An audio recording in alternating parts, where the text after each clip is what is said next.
No way. I had to rewind it like 3 times to believe what I was seeing. And even then, I still couldn't believe it. Nancy Pelosi stirring, slurring, blinking, literally freezing mid-sentence on live TV. Just days after being accused of stabbing Joe Biden in the back, her face locked, her words stumbling, her body shaky. And all of this while defending the very man that her own party now wants to replace.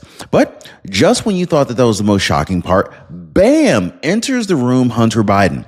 President Biden's son takes the mic and unleashes absolute fury on Pelosi, George Clooney, David Axelrod, CNN, even Jake Tapper was not safe. Guys, we're talking full-on nuclear meltdown. Folks, I'm talking profanity, name calling, cursing, finger pointing. It's all on record. And this isn't just a bad week for Democrats. This is the full-on collapse of their inner circle. One's glitching on national TV, and the other one's like screaming into a microphone. And meanwhile, you got foreign governments like Mexico. They're issuing travel warnings to their citizens about Florida. Yeah, Florida.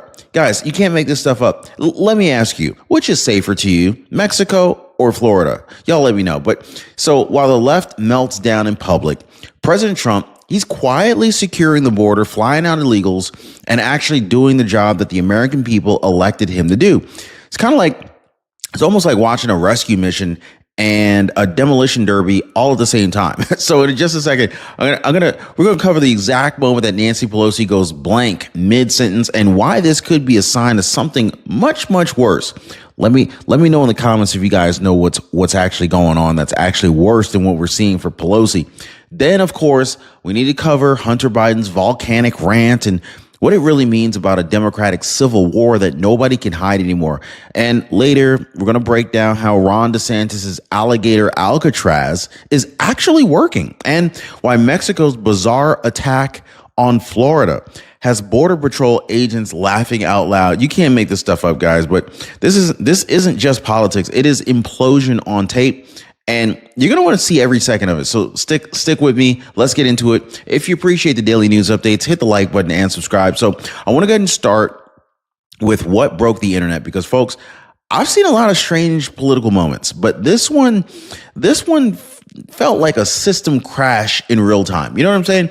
Nancy Pelosi appeared on camera this week, once again defending Joe Biden's presidency, but what should not have been in all honesty, it really should have been a very simple, polished response, turned into one of the most, let's just say, uncomfortable public appearances of her career.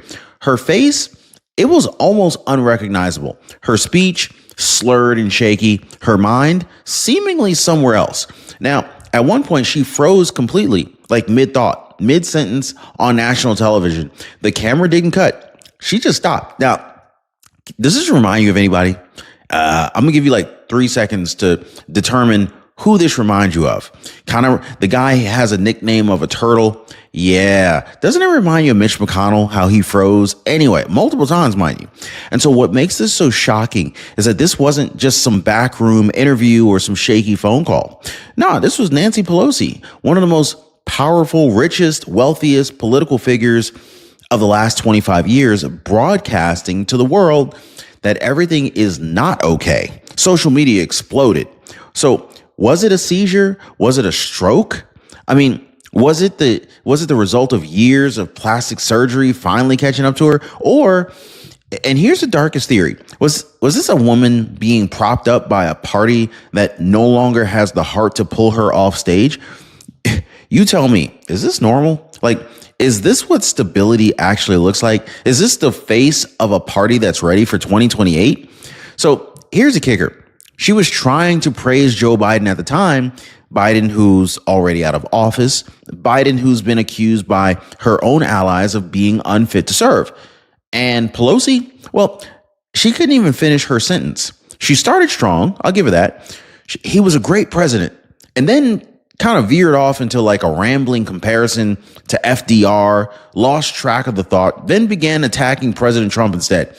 I don't know how she ended up on Trump, but I don't know. Classic deflection, but it didn't work because all anybody could focus on was her twitching face, the frozen stare, and the garbled words. It was just kind of hard to watch, and it was impossible to ignore. And yet, somehow, Pelosi is still treated like a senior strategist in the Democrat machine. I mean, she's still sitting in on meetings. She's still appearing on news panels. She's still advising donors and political hopefuls behind closed doors. How? How is this lady still positioned as a voice of wisdom when she can barely get through a basic sentence? Now, if this was Trump or Carrie Lake or Kristi Noem, guys, you all know the media would have been screaming for a cognitive test, right? They would be running headlines about mental fitness, age limits, and end of career breakdowns. You already know, but because it's Pelosi, because it's one of their own, they just kind of brush it off like it's nothing. And this is why people don't trust the system anymore. But what happened next may have been even more explosive. So while Pelosi was glitching on national television, someone else stepped up to the microphone and didn't hold back at all. Hunter Biden, yes, that Hunter Biden erupted in a foul-mouthed tirade that took aim at nearly every major figure in the Democrat elite. I'm talking George Clooney, Axelrod, Tapper, the Pod Save America crew, even longtime donors. Nobody was safe. And this wasn't a gaffe. This was a planned fury. This was Hunter Unchained. So he called George Clooney a brand, not an actor. He mocked David Axelrod's career, called Jake Tapper irrelevant, and then tore into Obama-era political consultants who dined out on their reputations while stabbing his father in the back. This was the raw, unfiltered rage of a man who essentially watched the same people who protected him for years suddenly turn on the family name. But let's not forget Hunter Biden. He's not just some celebrity son. He is at the center of the most controversial political families in modern American history. And for him to explode like this on mic, in public, this isn't just a tantrum. This is a signal. The Democrat machine is fracturing. The Democrat machine is splitting. So you got to wonder what triggered him, right? Nancy Pelosi's subtle betrayal, George Clooney's anti-Biden article, Axelrod calling for Biden to step aside, the sudden flood of Democrat elites who turned on Joe Biden after the debates. And Hunter, he snapped. They stabbed my father in the back, he said. They're replacing their judgment for this, right? And what right do they have? These are the questions that he's asking. And then he dropped the bomb. These are people who've made millions off my dad, off his loyalty, off his career. And now they want to bury him because of a bad 90 minutes on stage. It was one part defense and one part breakdown. And I almost wonder if it was another part admission of guilt. They made millions off of his dad. Makes you wonder. Because for all the blunder and anger, there was something off in his tone, something broken, something desperate. So was this Hunter finally speaking the truth about Democrat backstabbing, or was it public unraveling of a man who knows the legacy is collapsing? And so here's what makes it even more uncomfortable, if you ask me. The very person Hunter was furious with, the one he accused of betrayal, was the same person freezing up on live TV that same week. Pelosi. The symbolism could not be any more clear. Hunter lashing out in public, Hunter losing it in a panic, Pelosi breaking down in public, the Democrat old guard melting down from the inside. And yet, no one in legacy media dares to connect the dots. But that's exactly what we're here to do, guys, because we're going to go ahead and expose exactly what Pelosi did right after Biden's disastrous debate, how she led the silent coup to push him out, and why her on-air breakdown may be a whole lot more than just a coincidence. Now, I want to go ahead and connect the dots, and if you're wondering why Pelosi looked like a deer in headlights on live TV, this might be why. Right after Joe Biden's now infamous debate disaster, where he basically struggled to finish sentences, froze mid-thought, and looked completely lost, who was the first high-ranking Democrat to go on TV and publicly question his fitness? Nancy Pelosi. Not some not some backbencher, not a columnist. It was the former speaker herself. She didn't outright say remove him, but she didn't need to, really. I mean, she floated the questions. Is he capable? Should we have a conversation? She cracked open the narrative, and the rest of the Democrat machine just kind of flooded through. Axelrod jumped in. Clooney wrote the article. Jake Tapper turned the tone. And behind the scenes, whispers of invoking the 25th Amendment were not just rumors. They were actual options. So Pelosi started the whispers that became war drums. And now that Hunter's calling her out by name, she suddenly can't speak. Guys, it's not just eerie, it's almost poetic. I mean, the very person who helped seed doubt into Biden's ability to lead, now physically stammering herself, slurring, seizing up while defending his legacy. Was that a glitch, or was it guilt boiling to the surface? And here's the kicker, guys. When asked point blank if she had second thoughts about what happened last summer, Pelosi dodged the question, and she started talking about Donald Trump. Now, you can't make this stuff up, guys. She couldn't say like Biden was sharp. She couldn't say that, but she made sure to say that President Trump wasn't of the same mind. So I think it's clear that this is not leadership. This is survival. This is political cannibalism, and it's on full display. Now, while Pelosi melts down on camera and Hunter torches the elites, guess who decides they want a piece of the spotlight? Mexico. Yes, the same Mexico struggling with cartel rule, where 70 people are murdered every single day, has issued a travel warning for Florida. You heard that right, guys. The Mexican consul in Orlando warned citizens to take extreme precautions if they visit DeSantis' Florida, because they might be detained for anything. Now, let's pause, guys. This is the same Florida that just launched deportation flights out of Alligator Alcatraz. Guys, a state where law enforcement actually works, a state where immigration laws are actually enforced. And Mexico wants to pretend it's dangerous? It's kind of like a bank robber criticizing the police station for having security cameras. You see what I'm saying here? Even former Border Patrol Chief Chris Clem said it best. He said, "This isn't a warning. It's a public service announcement. If you break the law in America, there are consequences." Imagine that. So, yeah, let's not ignore the real reason why Mexico's upset here. Ron DeSantis, under President Trump's leadership, has been flying people out faster than they can sneak in. 67,000 deportations in just the first 6 months of this new administration.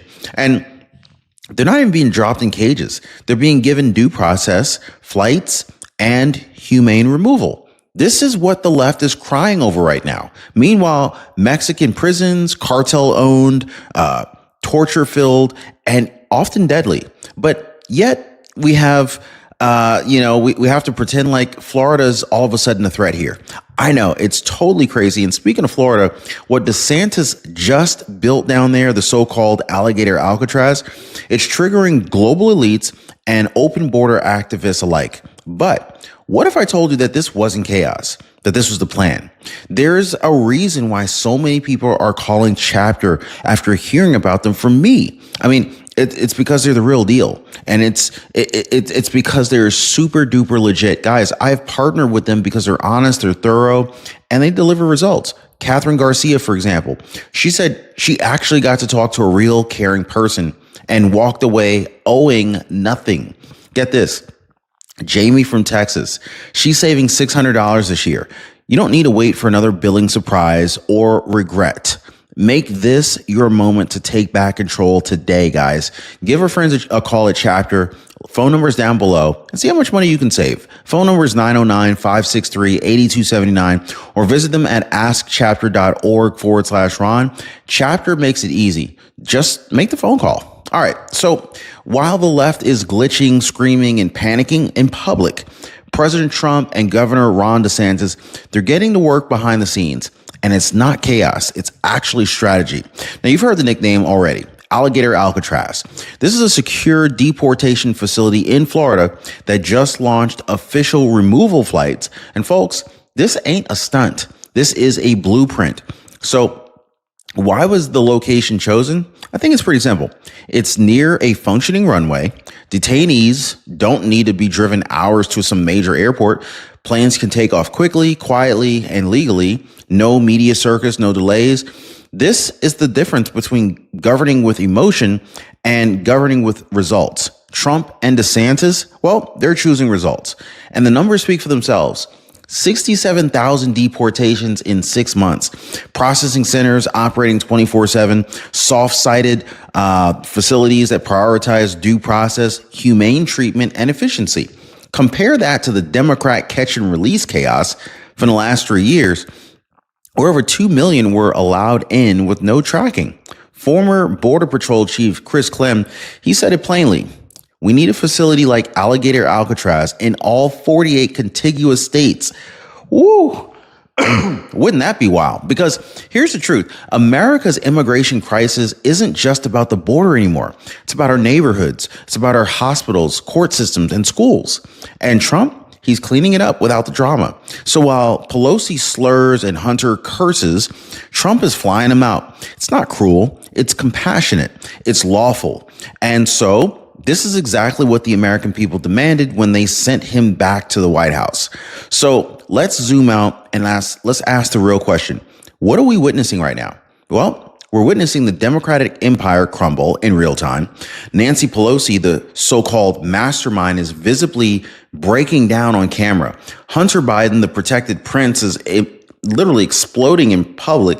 And Biden, he's already out of the picture, reduced to a legacy that's being torn apart by his own allies. I mean, meanwhile, we got foreign countries that are mocking us. Elite donors are walking away, and even CNN is starting to ask some real questions. You don't need a press release to see this. You can feel it. The Democrats, they're in total disarray, guys. And in the midst of this implosion, Donald J. Trump is rebuilding the foundation. Deportations are up. The economy is stabilizing. The border is being enforced. Allies are respecting us again. And working Americans are finally getting a break. So this is not just a shift. It's a reset. The era of slurred speeches, secret backstabbings, and media cover-ups, it's ending.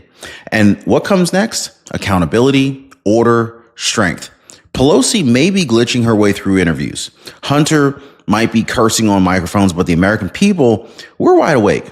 And we're watching it all burn down while Trump builds it back up. So if this video opened your eyes just a little bit, if you're fed up with the media lies, the political games, the disgraceful leadership that we've endured, then do me a favor. Like, subscribe, and share this video right now. It is time to shine a light on the meltdown and amplify the comeback. And hey, YouTube thinks you're going to absolutely love this video that's just popped up on your screen right now. So if you want the full story, go watch it there, and I'll see you on the other side.